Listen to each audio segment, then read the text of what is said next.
তামিম আমার at least 20 বছরের ছোট হবে। সাকিব বাইরে থেকে ঘুরে ঘুরে খেলতে পারবে কিনা এটা আরেকটা ব্যাপার, যেটা আমরা খুব সিরিয়াসলি এটা দেখবো। সাকিবের ব্যাপারটা আসলে আপনাকে আমি বলেছি যে বোর্ডের কিছু পলিসি থাকবে, এটা আমি আমার ডিরেক্টর সাথে আলাপ করবো যে আমাদের পলিসি কী হওয়া উচিত সাকিব আল হাসানের ব্যাপারে। আমি কিন্তু একটু আগে বলেছি, so it falls into that যে আমাদের বোর্ডের সাথে আলোচনা করব যে সাকিব এখন যে স্টেটে আছে সেই স্টেটে কি সে কি ক্যান হি কন্টিনিউ। অবশ্যই ডিপেন্ড করে যে আপনার এই যে 2টা টেস্ট ম্যাচেস আছে তারপরে কি হবে, তখন এটা বোর্ডের একটা পলিসি ম্যাটার হবে এটা। কেননা আপনার চিফ সিলেক্টর কিন্তু একটা ইন্টারভিউ দিয়েছে, আমার কাছে ভালো লেগেছে যে হিজ লাইক পলিসির যদি তাকে যদি বোর্ড থেকে বললে দেওয়া হইতো যদি ওকে নিও না, তাহলে কিন্তু এটা পলিসি ম্যাটার হইতো, তাহলে সে দায়িত্বটা বোর্ডের উপরে দিয়ে দিত যে না এসে বলে যে ওরা সিলেকশনের বাইরে চিন্তা করো। কিন্তু যেহেতু ছিল না, সে সাকিব ঢুকে গেছে। এখন সাকিব বাইরে থেকে ঘুরে ঘুরে খেলতে পারবে কিনা এটা আরেকটা ব্যাপার, যেটা আমরা খুব সিরিয়াসলি এটা দেখবো। এক্ষেত্রেও কিন্তু প্লেয়ারের যেটা সবচেয়ে ইম্পর্টেন্ট যে তামিম কি চিন্তা করছে, প্রথম তার সাথে কথা বলা দরকার। মানে এদিক সেদিক না ঘুরে, Tamim is a very sensible ছেলে and I think one of the best we have ever produced in Bangladesh. আপনি যদি আমাকে বলেন I want to see Tamim play another 2-3 years, এটা আমার ব্যক্তিগত অভিমতে কিন্তু কিছু যাবে আসবে না।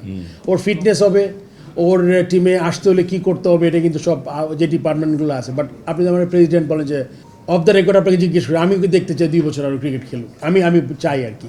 অ্যান্ড কী ফর্মেটে খেলবে, I think 50 overs is best, because longer version সবচেয়ে ভালো হতো এক্সপিরিয়েন্স সহ, কিন্তু লঙ্গার ভার্সন হয়তো বা যেই এক্সশন বা যেই কষ্টটা এটা হয়তো ওর বডি নিতে পারবে কিনা আমি জানি না, সেটা তামিমই বলতে পারবে। বাট যেটাই ও করে খুব ভালো হয় যদি ও খেলতে পারে, আর যদি খেলতে না পারে ও যদি বোর্ডে আসে তাইলে আমি খুব খুশি হব। বিকজ ইসি তামিম আমার অ্যাট লিস্ট 20 বছরের ছোট হবে, ইফ নট মোর, মেবি কাছাকাছি।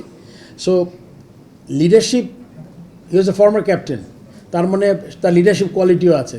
এসব ছেলে যত আসবে তা যদি আমরা তাড়াতাড়ি কাজে লাগাতে পারি তাহলে কিন্তু মানে অনেক আইডিয়া আসবে, অনেক ভালো কিছু করতে পারে আমার ধারণা আর কি।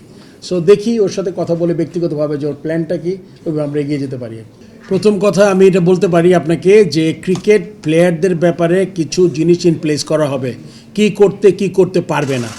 এটা আমি আজকেই এখানে ঢুকার আগে ইনফর্মালি আলাপ করেছি যে আমরা কিছু জিনিস ইন প্লেস করবো।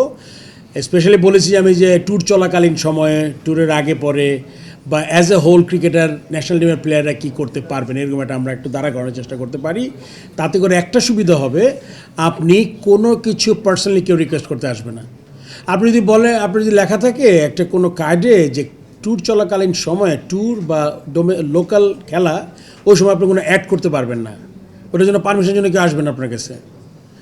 পরিষ্কার যদি এটা আপনার লাইট দেওয়া থাকে যে ডুজ অ্যান্ড ডোন্টস, তাহলে কিন্তু সুবিধা হবে। এটা আমরা চেষ্টা করবো ইমপ্লিমেন্ট করার জন্য। আর আরেকটা কি বলছেন আপনি, স্বচ্ছতার জন্য স্বচ্ছতা এখন একটা সিস্টেমে আপনি সব কিছু একবারে কিন্তু you can't ask, you give some time, যে তারপরে হচ্ছে কি না, একের পরে একের অধিক জিনিস হয়ে গেছে তারপরে আমরা কিছু পাচ্ছি না, ওই সব ক্ষেত্রে আপনার ডেফিনেটলি আপনি তখন কোয়েশ্চেন করতে পারবেন। বাট একদম যে ডে 1 থেকে it's open book, you come and have a look at the accounts and everything, এটা তো সম্ভব না। নেক্সট,